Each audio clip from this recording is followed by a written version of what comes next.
ঝমকালো বর্ণাঢ্য আয়োজনের মধ্য দিয়ে পশ্চিম ইলশা ইউনাইটেড অ্যাসোসিয়েশন ফুটবল টুর্নামেন্টের ফাইনাল খেলা অনুষ্ঠিত।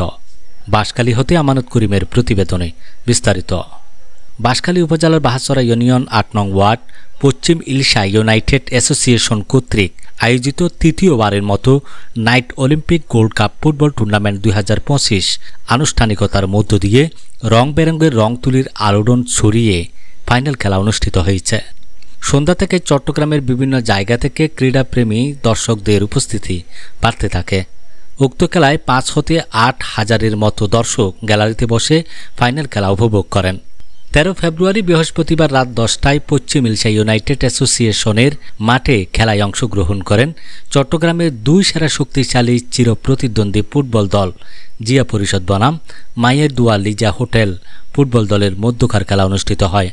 আক্রমণ পাল্টা প্রতি আক্রমণের মধ্য দিয়ে নির্দিষ্ট সময় শেষে অতিরিক্ত সময়ে মায়ের দুয়া লিজা হোটেল ফুটবল দলকে ১-০ গোলে পরাজিত করে জিয়া পরিষদ ফুটবল দল দ্বিতীয়বারের মতো চ্যাম্পিয়ন হওয়ার গৌরব অর্জন করেন।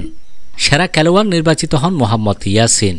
চট্টগ্রাম দক্ষিণ জেলা যুব দলের সাবেক ধর্ম বিষয়ক সম্পাদক উক্ত টুর্নামেন্টের পরিচালক নয়ন মনির সঞ্চালনায় পশ্চিম ইলশা সমাজ উন্নয়ন সংস্থার উপদেষ্টা মোহাম্মদ নেসার উদ্দিন নেসারের সভাপতিত্বে প্রধান মেহমান হিসেবে উপস্থিত ছিলেন চট্টগ্রাম আন্দরখিল্লার বিশিষ্ট ব্যবসায়ী আবু বক্কর।